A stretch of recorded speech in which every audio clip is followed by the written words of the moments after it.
wabonye ko imibare iri gutona ndaza gukora nka bya bindi nakoze icyaha kare nzi ko turi gushutinga bitari gushutinga akuye wabifashe we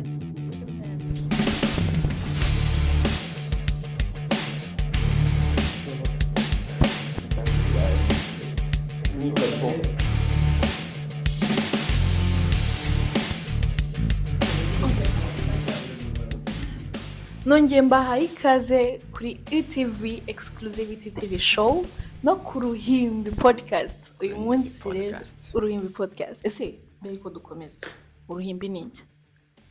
Sundi ko waje kunsura bisanzwe waretse ibintu by'ibiganiro tugasuhuzanya bisanzwe.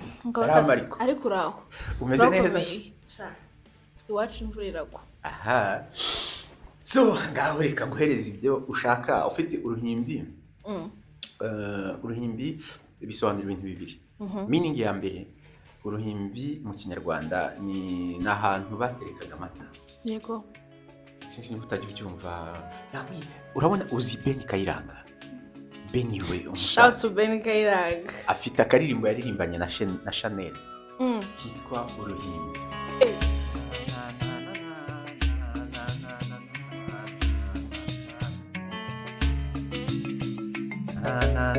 Ariko sha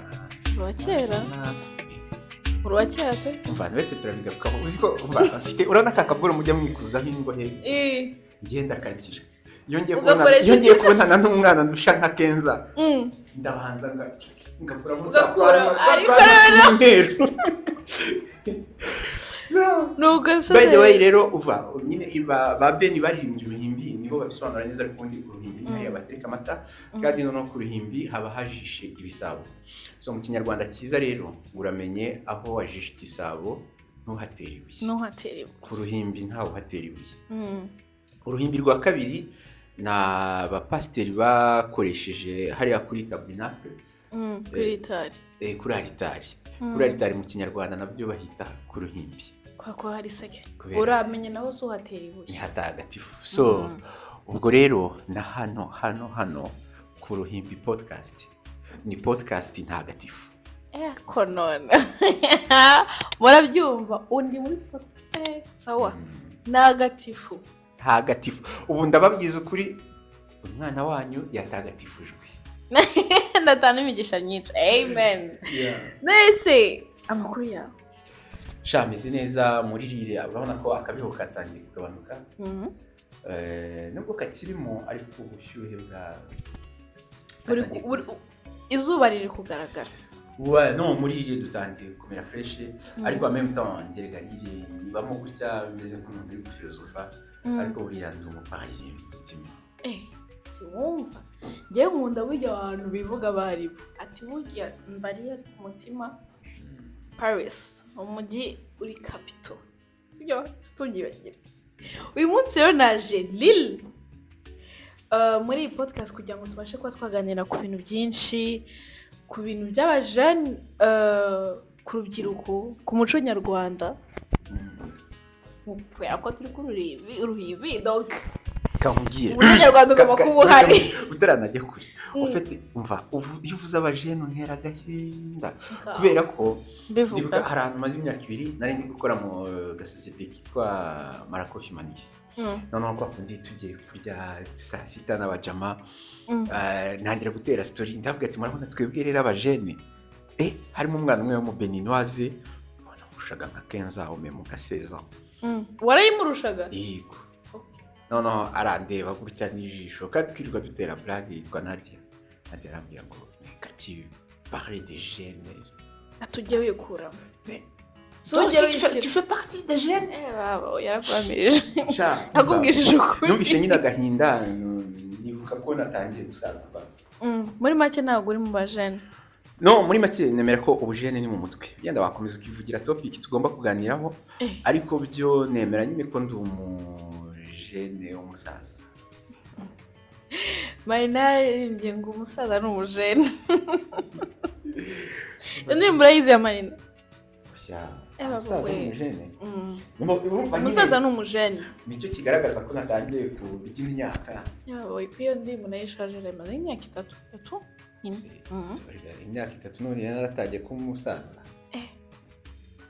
umusaza n'umujene ariko byose ni mu mutwe nase mu mutwe uri umujene mu mutwe mfite 15 ans baba mwana 12 ans no mwana 15 ans muramubona ahangaha rero uyu munsi twaje kugira ngo tuvuge ku bintu byinshi kuri umuco nyarwanda uko ubona abajene nk'uko waravuze ati wowe uri kugenda udusiga uri kugenda utera intambwe mu zabukuru ariko kandi ufite experience mu bajene uzi ibyo wabonye mbere n'ibyo ubona ubu ubona difference njye question nakubaza ni urana abajene bari kujya he njyewe mbere yuko ngusubiza abajene nyarwanda njye mbere yuko ngusubiza ndabanza nkubwire akantu kurabona abantu bo ku Ruhimbi TV ntabwo bakuzi cyane kandi noneho abantu bo ku Ruhimbi TV ntabwo bamenyereye kubona abana boga amata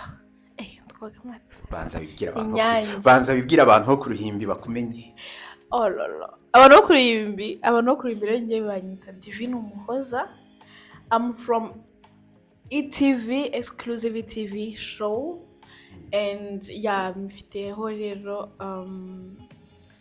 mfiteho sheni yitwaho bimeze Europe bimeze bite aho tugenda tujya mu bihugu bitandukanye bya Europe tukamenya communauté Rwanda communauté africaine ibaye hite what's going on nihe hahiye muri make waje gutwika naje nasanze ku Ruhimbi hari secret rero umunsi nitonze ariko urebye nibyo ngibyo tubagerera ahantu hose twabasha kubaha amakuru y'ibintu bimeze nuko bigiye kumera twanabatumira ibintu nk'ibyo ngibyo urumva niho nuruka urakoze ariko se noneho bari abakameramani bari kumena amakamera kamera urasanga nta kamera dufite n'umusanga amaso mwahengamye umenye ibyabaye harya rero ngo bashaka ko nkubwira iki ku bajene urabona turi kujyayo ariga abajene nta gihe batabayeho noneho nawe wabayeho natwe ariga njyewe ndiwahozeho ikibazo ufite cy'abajene igihe kinyica kameme navuga ngo ngiye kubaho navuga ngo muri generation ebyiri z'abajene hari abajene premier abo bitaga abajene nedari n'eshatu nzi hari abo bitaga abajene premier babatipe bambaraga imbati bayizamuye bayambariye hano abo ni uyu munsi kuri wowe ni nkaba anko bawe ni bakuru cyane ba 50 cent noneho hakaba indi generation y'abajene babakurikiye nanjye ndimo abajene twambaraga pate igikweto twagishe ipantaro yahishe inkweto tuza gukomeza kwevura afite twatangiriye kuri baba tonto tuyigana tumanura ipantaro noneho igeze hano hejuru y'amavi hazi indi generation ikurikiyeho iyo generation ariyo ntekereza nawe urimo generation iba yazishwanyaguye gutya yari kurumva bayita style iyi ni style ariko buriya nka mukecuru wawe yakubonye nta rugreta akabata ariko nk'umukobwa wanjye amafaranga namuhaye yo kugura ipantaro yarangiza akafata inzembe akayishanyaguza umunsi nambaye ipantaro mama yandegera mwese warwanye nani ati mbese ko mbona nta gikomere ufite kandi nkabona amapantaro yashwanyaguritse byagenze gute ni style style so ubwo rero njye mbona aho abajene berekera nuko buriya umuntu wese ufite imyaka 20 cyangwa se around y'imyaka 20 niho isi biryoshye kandi nunareba kure cyane abantu bose tuzi ibikomerezwa byabayeho ku isi kuva kuri aba bafilosofe abanyapolitike abasirikare bakomeye abantu bose bibirangirire bagiye bababo baribo bafite mwiyo myaka 20 so bivuga ngo rero umujene n'uwahozeho njyewe ntabwo baba binteye ejo niyo baza bafite udushya tundi ufite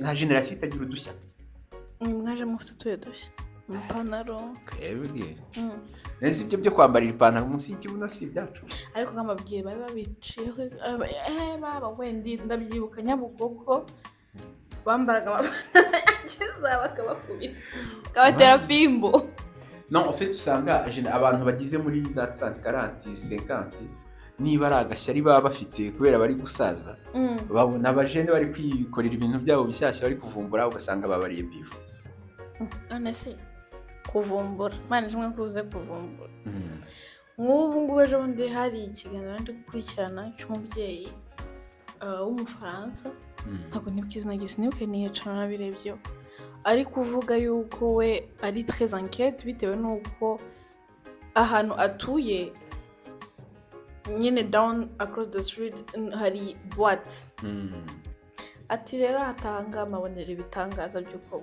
bwose abambaye ubusa uwambaye suteni kariso uwambaye urukweto rufite ukumva nyine none se utwo ni two dushya uri kuvuga uwo mukecuru niba ari umukecuru cyangwa se umumama uzamubwire asubize konteri inyuma akubwira ibintu yakoraga ari kurangiza segonderi no afite nuko turahibagirwa twese twibagirwa ko twabaye abajene ariko buri mujene wese agira udushya no ko iyo umuntu amaze gukura mbese tuvuge nkanjye njye ntangiye kubwira nk'ubujene bwanjye ko ubujene bwanjye nakubwiye ko harimo amaperiode menshi tuvuge mfashe nk'aho navuga kuri kote ya climax y'ubujene bwanjye kabisa aho navuga tuvuge mw'iyo myaka numvaga nishimiye ntangiye kumenya isi nkubwiye ibitendo nakoze wahita ufungura imiryango ya gereza ukanyinjizamo nta bintu bya danje nyine bitemewe n'amategeko ariko twadushya bikorera utuntu ariko none njye habajije n'ubu ngubu nanjye ubwanjye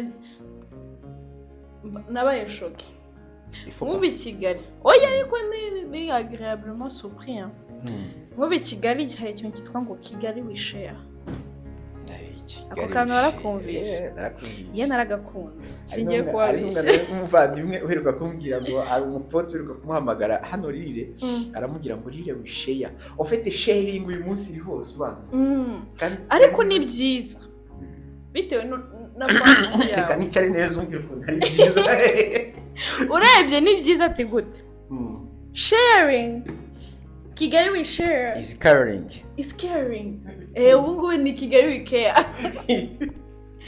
rero kuba wambwira ati ewa ibintu biraraniye ngwino tubisangire cyenda umva ari wane asibo reka mubwire ko turi inshuti ko turi abavandimwe ubu nta munsi birakunanira ngo njya akara ngo nze ushimira ko utabasha kwikorera ariko Kigali we share ni abajene agari abasaza ako kantu umva abantu tungana mushyireho commentaire mubwirire rwose mumenye ko ibyo bintu atari ibyanyu mutazinjira mu bintu mutazi ngo agakono karyo gashaje niko kagira gutise ngo gaki agakono gashaje ndahira niko karyoshya imboga ibyo bintu barababeshye karajisiriza kaba kenana no gutonga buriya rero turiya tuntu tuba turi hasi ugasanga wazamura isafuriya ugasanga ari imboga zatakaye mu makara zafashe nyine nibyo byiza kuko bifatamo bikagumamo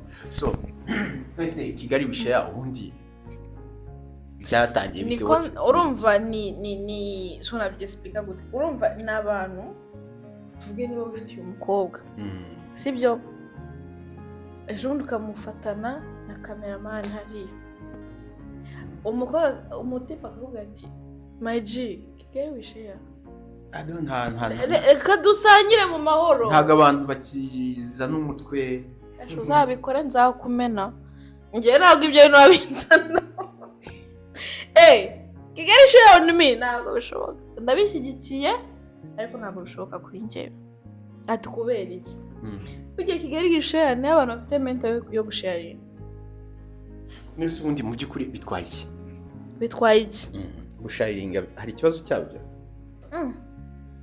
Are you comfortable sharing your woman with another person? Let's say the truth. Ese ubundi oya baretse gatoya banza nsubize are you comfortable sharing your woman with another man?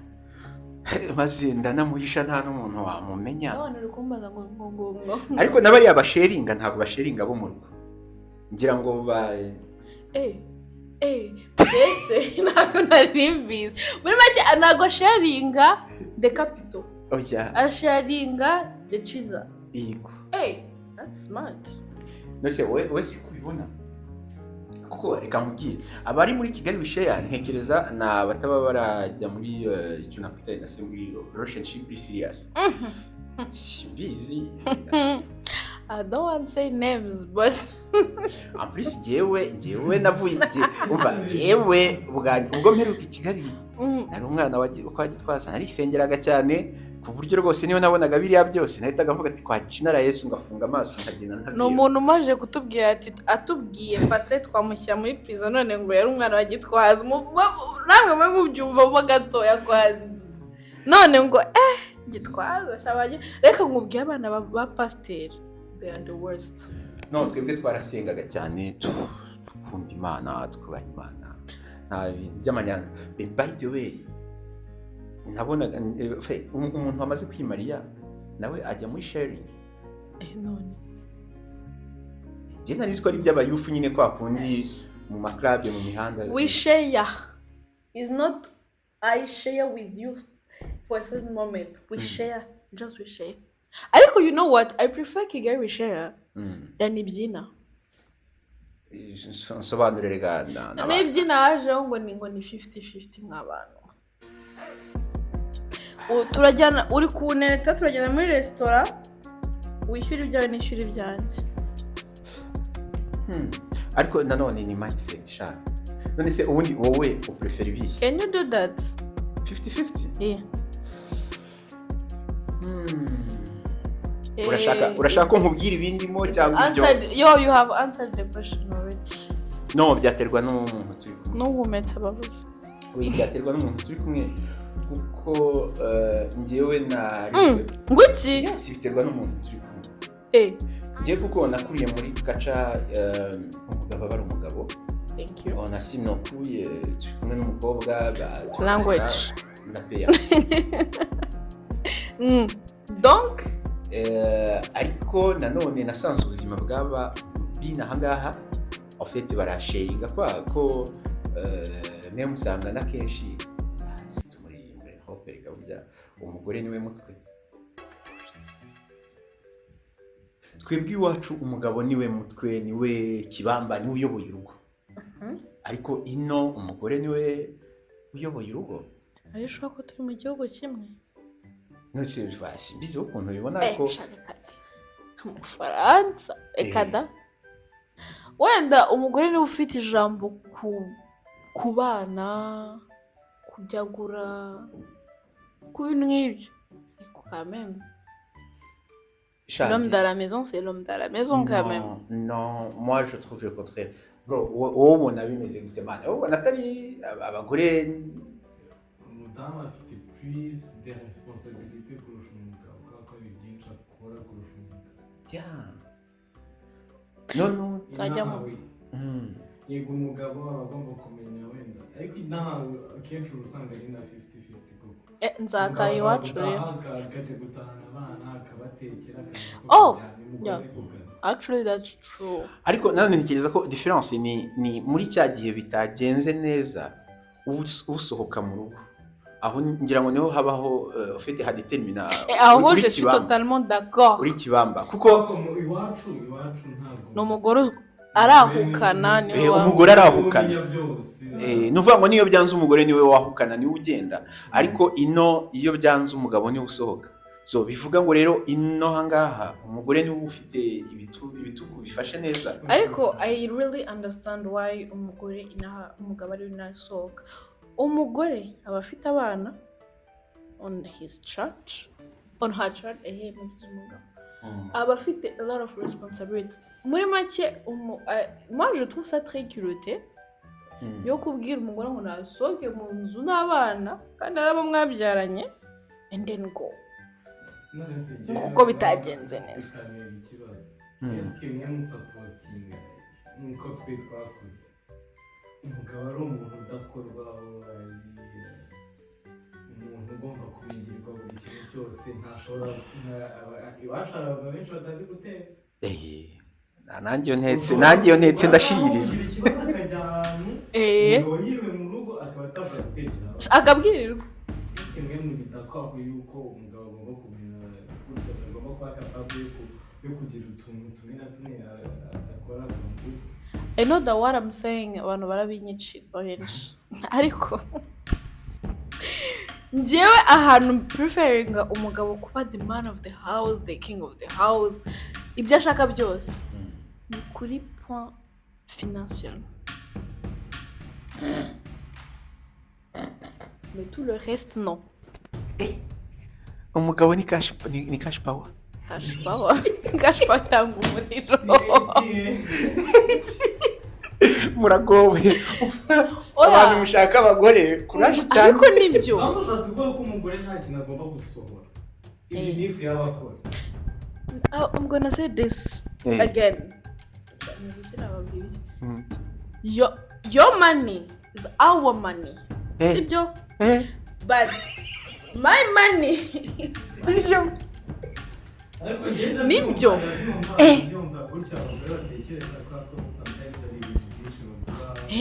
Ubuse waresha inzara, waresha umusatsi, waresha ingoyi, waresha amano.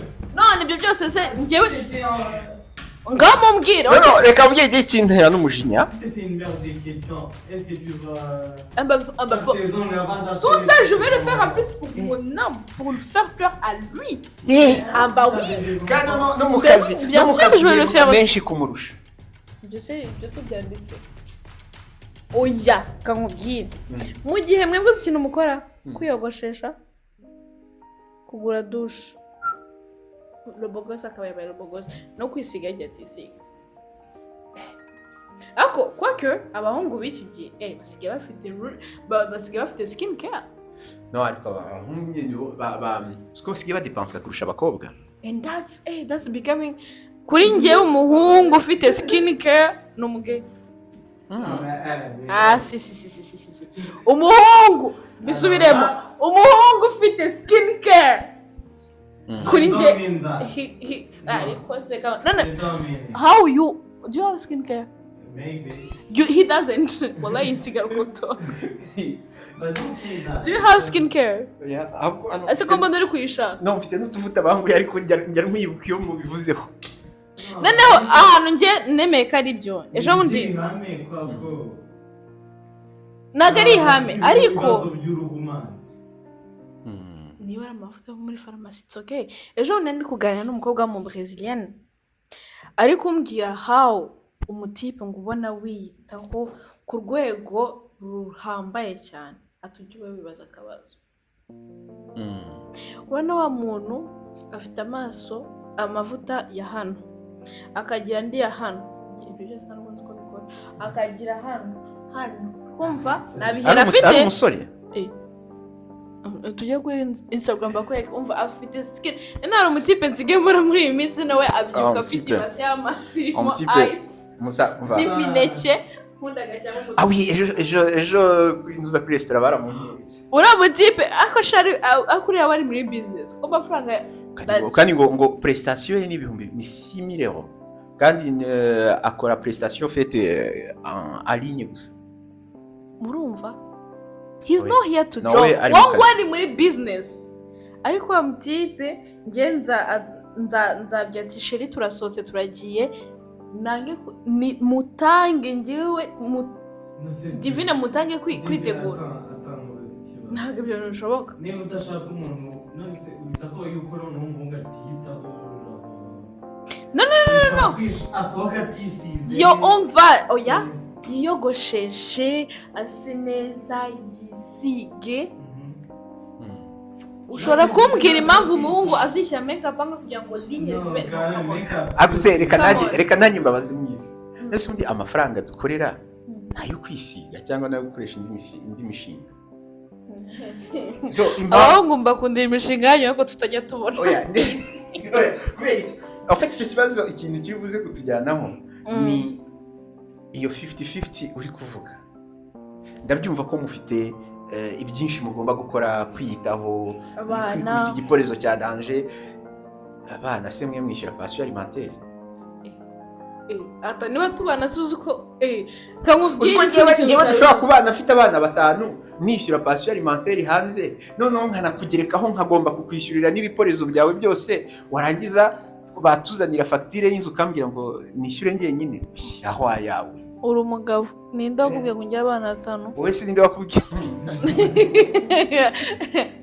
ayisa buri cyo kuvuga reka kubwire mu gihe wiyemeje kuba umugabo hagati n'abo bana 5 zibamaje igiye gushyira undi mukobwa rero ukajya gushaka umukobwa w'icyuki nka Shadibu ukaza ukamutereka ngo my friend you will pay nyamara uzi ko nimukomeza gutekereza gutyo dushobora kuzakora intambara hakazabaho ibihugu by'abagabo n'ibihugu by'abagore ntabwo uzi ko waba watanalanda no parce que iyi si umugabo no ngaho umunsi mukuru w'abagore umva ntacyo mfana gore abigize ikibazo uzi hari umusaza ejo nabonye hari umutipe w'umujamani wa postinze akavideo k'umukoloneli w'umunyamurenge uheruka kwitaba Imana yari ari gukoresha inama ufite ako gaparti naragafashe ari kuvuga ngo impamvu ngo abantu bacu ngo barimo ngo ufite societe irimo iratakaza imbaraga ngo ni umuntu watuzanyemo ibintu byo gushaka umugore umwe ngo ufite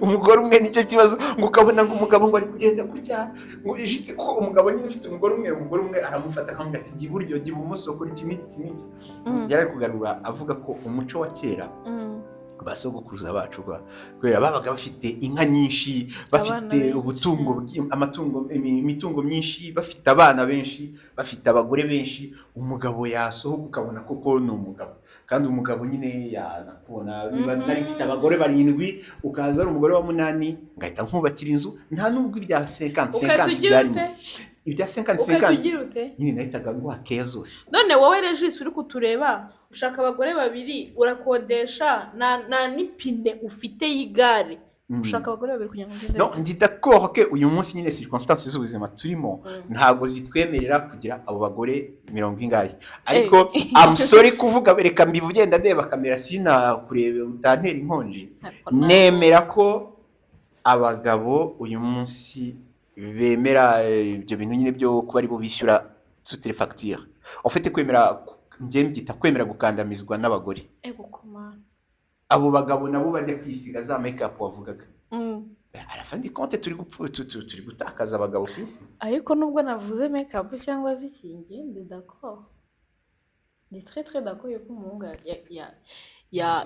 ya kwiyitaho no umugabo kwiyitaho k'umugabo bro kwiyitaho k'umugabo reka nkubwire kwiyitaho k'umugabo no kujya guhinga no kujya kwikorera iyo mizigo ukaza unuka icyuya ukaza unuka icyuya sheri wawe akubwira urahumura neza kuko umva wanutse icyuya umuterekera ka Jaguar hariya kitazi n'abagore y'ikigeza ruka icyuya kageza bagatira tujye kwiyongera atakubwiye atari ko sheri hakaruka kugenda neza ngamubwire ngiye kuri njye umugabo ni mindset abafite biterwa na mindset afite wa muntu uzi yuko he has nobody to prove something he's doing things for himself not for a woman not for his family maybe his family bitewe naho his background ariko wa muntu uvuga ati I have to grow up for myself pour moi pas pour les femmes abagabo benshi usanga ngo ese man utuzi dutanu ufite burunese ko abakobwa bahenze none turi bigurishwa no do things for yourself niba uvuze ati ngiye gushaka how nyine nazamuka ubikorere wowe ubwawe nujya muri mentalite y'abakobwa nanjye ndi umukobwa ndi twebwe twanagusa so no we wemera ko ari 50-50 cyangwa 150 there's no 50-50 for me it's 100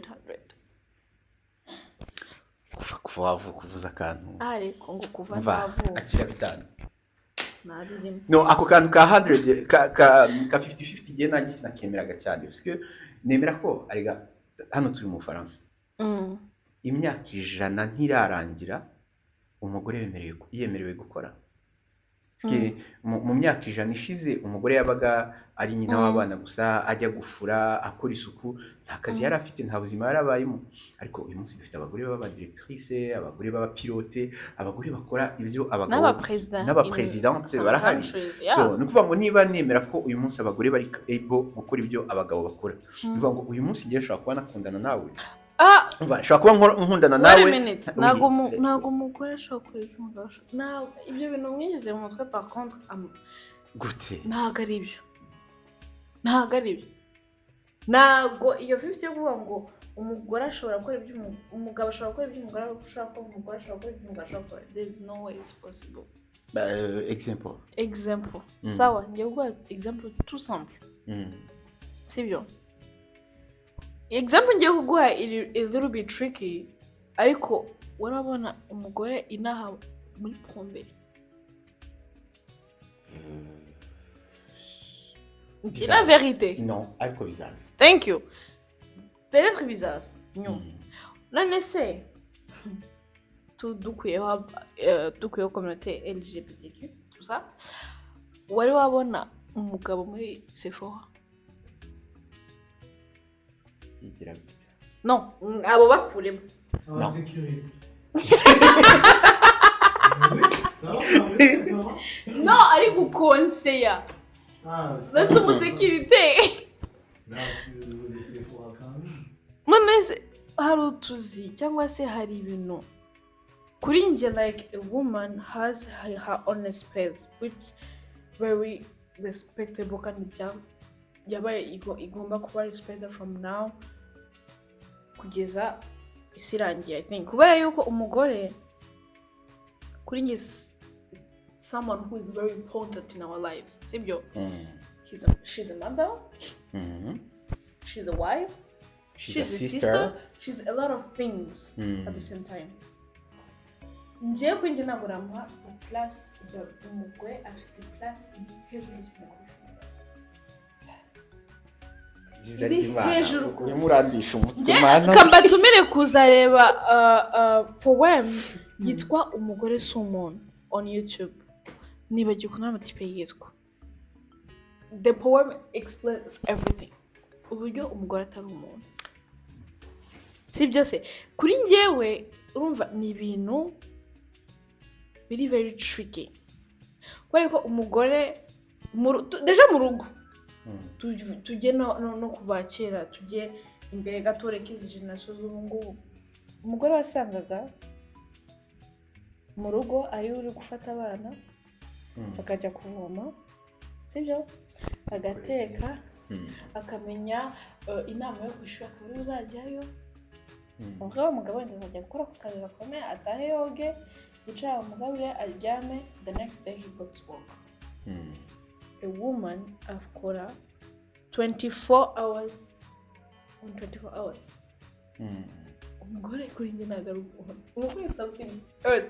And I encourage you ko abakobwa like twagira nyine iyo initiative yo kugira ubwo bushake bwo kuba nk'abo bacu our grandmas, because it's very very important kuba multitask, kuba ariko tukajya no kandi tukagumiza tukevolwa nk'uko twakomeje twevolwa, kuko umugore kuba afite nyine umwanya we muri society right now nuko abagore bararwaye kugira ngo bagire their own space muri society, kugira ngo bayabasha kugira umugore agiye muri organization.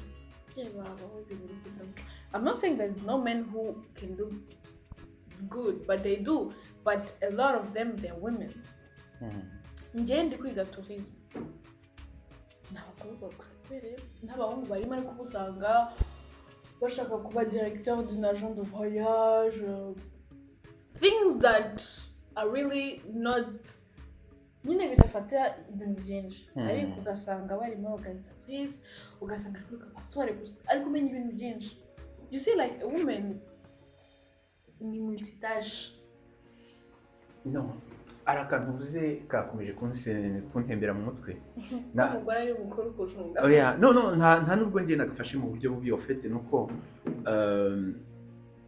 mu kanwa kanjye no mu mutwe wanjye niko biri, ariko ndi muri society itabibona uko nguko, kandi ntabwo najya hariya ngo njye kwitandukanya n'ibyo society yashyize hanze. So kariya akajambo ko kuvuga reka nzi mpite nkubwira impamvu ntabigira ntyo, nuko reka nkubwire hari ibintu byinshi muri iyi society tubayemo mbona njyewe personnellement ntishimiye et puis mbona bicuritse complètement, ariko ndoblige kubibamo. ntacyo nabihinduramo. Mfite example iryana cyangwa koroshye. Iryana bihada. Reba nk'umunyarwanda wemera Imana y'Abayahudi. Ntabwo mbyumva. Ariko ndoburije nabyemeye kubera ntacyo nabihinduramo. Umunyarwanda wemera Imana y'Abayahudi bisobanuye iki? Umunyarwanda w'umukristo ntabwo byumvikana. Ushaka bemere Ryangombe? No, simbitindaho kuri podcast ntabwo nshaka ko uyu munsi rega wabidinzo byarangiye ngo ngiye nsobanurira kubera icyo utakumva yuko umunyarwanda cyangwa se umunyarwanda. Okay, ntabwo njya muri deep iyo topic, ariko ndakubwira ufite ikintu nemera ko buri societe yose ifite amahame n'amaprincipe yayo. Ufite ukuri kuri compliqué kukumenya. Ngiye twebwe iyo tuvutse turuva tuvutse mu byo batwereka ababyeyi tukabikuriramo, ariko iyo usubije ubwenge inyuma hari ivuga ati ariko ibi bintu byo koko ni ukuri. Ejo nabonaga akavideo k'umutipe wo muri Guinée ari kubwira bene wabo ngo bareke kujya bohereza abana babo mu ma école coranique, abibutsa akababwira ati umva aba barabu baje kubigisha Islam ntago bigeze baza bakunze, baje kubasahura, baza bafitiye umutima mubi, noneho ibyo babamo no kubangiza mu mutwe kugira ngo mukomeze kuba ingaruzwa muheto zabo. Ariko nkabira bihugu byose by'aba West Africa niyo uvuze Islam nabi bahita ko bakwicira aho ngaho, biyibagiza cyane uko iyo Islam yageze iwabo. Noneho twebwe iwacu mu Rwanda ubukristo bwahageze buvuye hakurya muri Kongo. Deja kugira ngo bugere muri Kongo nuko twebwe ntabwo dukunda kumva amateka, dukunda gufatira ibintu aho biri, ariko kugira ngo nanone binjire muri Kongo nuko iyo wabyangaga bagukataga utuboko, bagukataga ibiganza. Donc byaje kuri violence. Urumva byaje kuri violence. Kugeza uyu munsi twese tuvuka muri mood ya gikristo, niyo utangiye kubitekerezaho bahita bavuga ko wataye umurongo. Nk'ibyo ni ibintu nemera, ngenda umukristo nanjye njya gusenga mbanye nabo n'iki, ariko iyo ndi mu mutwe wanjye mba numva ko turi bizarre en quelque sorte. Noneho no kwiyo topic y'abagore twavugaga, reba nk'ejo nko mu gihugu hano muri Angola, ndakohereza sinzi hari documentaire umva kubo kakasi. Okay. Hasimuka 20%. 10%. Tugeraho. Tu vois, hari documentaire nzakwereka y'umukobwa w'umwami wo muri Angola mu gihe abaportugais bazaga kubakoloniza. Uwo mukobwa yarushije imbaraga abasaza be, arusha imbaraga tout le monde ku buryo we yari hafi kuropusa abo bazungu. Donc ni ukuvuga ngo uretse no muri Angola no mu zindi culture cyane nk'iwacu muri Afrika, abadamu mureba no mu Rwanda. Mu Rwanda nubwo tuvuga kera ngo u Rwanda rwayoborwaga n'umwami, ariko mu by'ukuri ntabwo ari umwami wayoboraga. U Rwanda rwayoborwaga n'umugabekazi. Umugabekazi c'est la reine mère, mama w'umwami niwe wayoboraga igihugu burya. Niwe wapangaga n'umwami kuvuga ngo umwana uzagusimbura n'uyu, bakavuga ngo bazavukana imbuto yavugaga mu nda yande, mu nda y'umugabekazi. Umugabekazi akazabyara uzaba umwami uzitwa ko ari le leader public, ariko le vrai leader utanga ibitekerezo, utanga programme politique yari mukecuru, umwamikazi, la reine mère. Donc niyo mpamvu ngiye nakubwira buriya kubera ngiye nakuriye muri ya societe navugaga ifata ibintu rimwe na rimwe macuri, nanjye nshaka kubona gutya nkibonera nk'ukuntu hateye aka make up ku minwa, nkumva nahita ngotomera, ngahita ngufata ofete nkuko entre guillemets nka materiel, kuko nuko muri ku mihanda bafata abagore. Ariko iyo nicaye njyenyine ndi au fond de moi, muri profondeur de mon cœur, kaka jambo wavuze nagasubiramo nkavuga ngo umugore si umuntu. Umugore niwe urema abantu, umugore niwe utanga abantu, niwe utanga ubwenge. Umugore niwe utwara umuntu amezi 9 mu nda ye. Kiba umugore uwashaka kuvuga ibye ntiyabirangiza. Ariko societe ufite umugore mufata nka zahabu iri mu societe yasize how can I say, iyo sosiyete yamufungiye mu kantu k'agapfunyika kameze ukuntu. Ya story navugaga mu kanya kashize, nemera ko n'aba batuyobora n'ibihugu byose nyine isi bayobora amacuri, asikifeke mu myaka itageze ku 100 ishize, umugore w'umufaransa akazi yakoraga byari ugufura no kubyara nta kindi, baramuciye amazi. So uyu munsi noneho iyo abagore bari kumbwira ngo bari gushaka uburenganzira bwabo, uzi ukuntu binsetsa? Ukuntu binsetsa ni nk'uko wowe iwanyu mwaba mufite nk'umurimo wa hegitari urimo zahabu, umuntu akaza akakugira umuprisonnier wiwe, noneho umunsi umwe washatse kugira liberté ugatangira kujya ujya kurwanira akametero kamwe hahandi hari za zahabu, aruruke umurima wose ni uwawe. Kuvuga ngo ufashe nk'umunsi umwe ngo wise umunsi w'abagore, pour moi c'est bizarre. Umwaka ubuzima bwose n'ubw'abagore, pourquoi gufata mu munsi umwe bakabiha abagore se? Ntabwo muri sosiyete wajya gushyiramo ngo umunsi wose n'uw'abagore, kuko urumva ntabwo yaba iri special kuri nyine, ntabwo aba iri special. We have to take that day, one day. So la conclusion yanjye, umugore ni nk'umuryango, c'est la porte, ni ufunga agafungura, niwe ufite la masse, niwe ufite ibitugu. Umugabo ni ki n'agafunguzo, agafunguzo ugashobora kubura ugakoresha na ADN, ugakoresha code. Sinzi mu binsekeje ati umugabo n'urufunguzo. Ndabizi uzanye ibintu bya dirty mind. No ntabwo ari ibyo. Ati arabuze ati rumva ati ninga uzingiye nko avuze ngo tari n'umugabo abuze nta kibazo. Umugabo abuze wajya gucubisha urundi rufunguzo. Umugabo abuze nta muntu wabukorwa. Niyo mpamvu reba isi uyu munsi sosiyete ikomeye ku isi ni sosiyete y'Abayahudi. Twese dusenga imana zabo, ibisikare byose byo ku isi.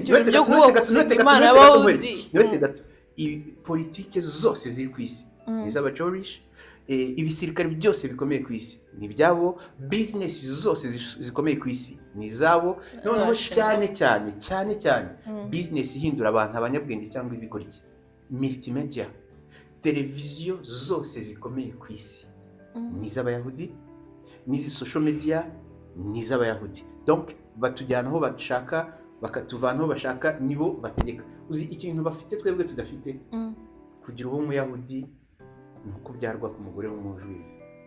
Abajuive si iwacu, twebwe iwacu ubu umunyarwanda ariko wabyawe n'umunyarwanda. Wowe umwana uzabyara n'umubyarana n'umutogore, umwana wawe azaba umutogore.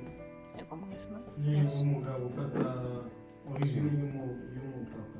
Ariko ngiye mbyaranye n'umukobwa w'umujuive, nabyara umwana w'umujuive. Umva ko imbaraga ziherereye. Abagore murakomeye. Ega abagore turabadamasha.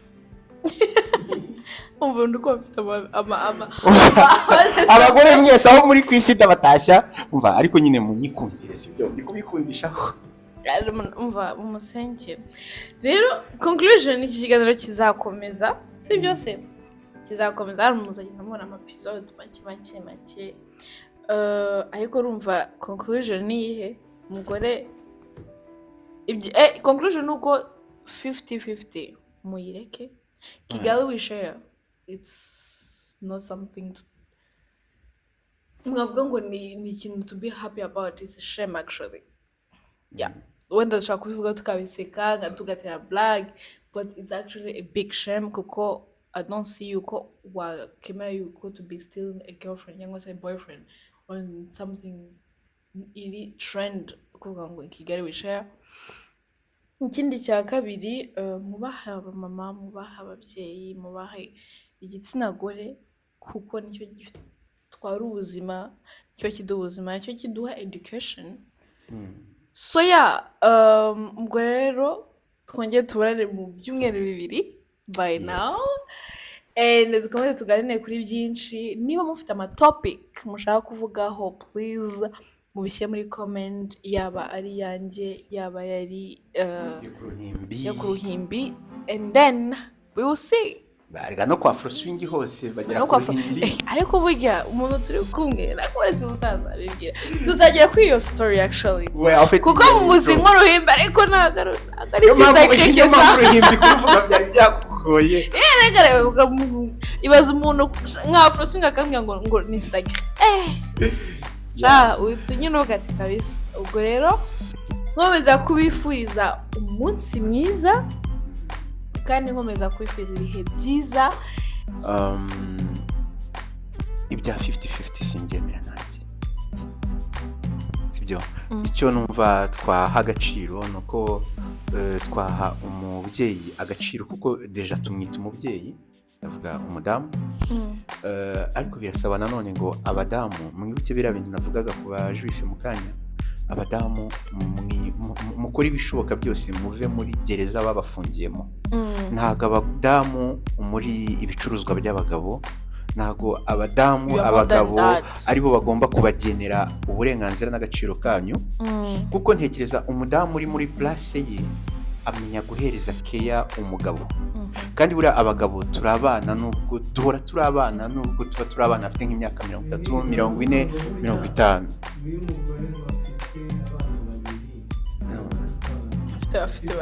Abafite batatu voilà umugabo n'imfura. kandi buriya iyo uri umwana mama akakwitaho ukurana ikinyabupfura kandi uhorana umunezero, sibyo. Ntekereza rero n'umugabo voilà umugabo wabonye umugore, nzi ko nk'iyo rangaje ntago abantu bayikunda, ariko umugabo uri mu rugo yisantamo nyine ko harimo umumama.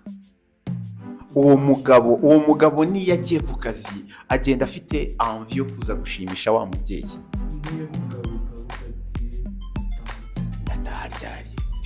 Ntago byose ufite ababyeyi nibo shingiro. Kuko kugira umwana kubera ikirara, umwana kugira ngo akubere ikirara, hari ukuntu uba nawe utakoze akazi neza. Babyeyi bategarugori mutwiteho, turi abana banyu, muduhe keya, nicyo tubasaba nta kindi. Yego rata bari kwisabira keya. Ibisigaye umva icyubahiro kubaha turabizi, kumvira turabizi, ako mu bikore bigaragaye mujye mushyira amagambo mu bikorwa. Rana nuze bravana wavuze ati garagaza kunkunda, ndagukunda nukuri. Oya ati what you say is not what you do. Garagaza mu execute what you say, bishyire mu bikorwa, so do it. No mutwigishe. Okay. Hajya ndarimye ngo nyigisha gukunda n'ibintu. Nayo ndayimenya gute. Urambye ngo nyigisha. Ishaka kwinga y'imyaka nanjye. So by the way, umva mutwigishe. Tubigishe iki? Reka nkugire impamvu mutwigisha. Reka ngwe aka example. Man turacyafitemo igihe tugire nk'ako ka example. Okay. Reka ngwereze aka example. Sibyo? Yewe hamwe n'amaswing yanjye n'iki buriya ndi mu papa tu. So noneho I'm that. Ndibuka nabyaye ndi umunyeshuri. Narigaga muri university. Ariko hari ikintu kimwe cyanjyaga mu mutwe. Iyo mama w'umwana yajyaga kumwoza mu gitondo, tubyuka tugomba kujya kwiga, tugomba no kujya ku majobe n'iki. Ndakubwiza ukuri, mama w'umwana wagiraga ngo yabaga ari kwikinira. En fait yari ameze nk'umwinformaticien uri kugira ibyo akora muri ordinateur, uri kwikorera utuntu twe, ukabona afasha utuzi amusize hano prapra, nkabona amuteretse hano, afasha agasume hariya, akoze utuntu n'utundi, kandi panda ari kubikora ibyo, ari gukora agapti déjeuner, ari kumutegurira utuntu ari buze kwitwaza ku ishuri. Uyu muntu muri CV afitemo imashini iprograma ibintu. Noneho umunsi wanjye rero koza umwana mu gitondo, ndibuka ko buri gihe yakundaga kumbwira ngo ariko ibintu byawe byo gukora piscine, ko natangiraga kumwoza umwana ntaratangira kumwoza n'umusatsi gusa, amazi akaba yuzuye douche yose. Ibyo bintu naje kwemera ko hari ahantu ugize uvuga uri kumpa ya example yo muri Sephora n'iki. Nemera ko hari imirimo abagore baremewe gukora, hari n'imirimo abagabo baremewe gukora. Ntago Imana amini ntago uzajya guterura akabati gapima tone 2 ngo kazamure mu nzu, nyamara wowe uzabasha kurebesha amaso yawe ubona aho umuntu yagatereka. Exactly. exactly nitwemera buri wese nitwemera buri wese kuba mu mwanya we nitwemera wese kuba mu mwanya we isi zaba nziza nta bya 50-50 nta by'iki n'iki ba wowe nanjye mbegewe kuba njyewe ukaba wowe ntabwo bishatse kuvuga ko just because I'm a woman just because there's things that I can do just because there's things that you can do ntabwo you're gonna respect women bagabo bakubita abagore are you mad or something ibyo bizaba for the next episode bitangiye kuryoha ari ubwo tukirangiza ariko no tugombe tuzongere tubikore pe in 2 weeks turabaha part 2 on a woman and a man who beats women. Bye aba mama mudufatire iry'iburyo n'iry'ibumoso hasi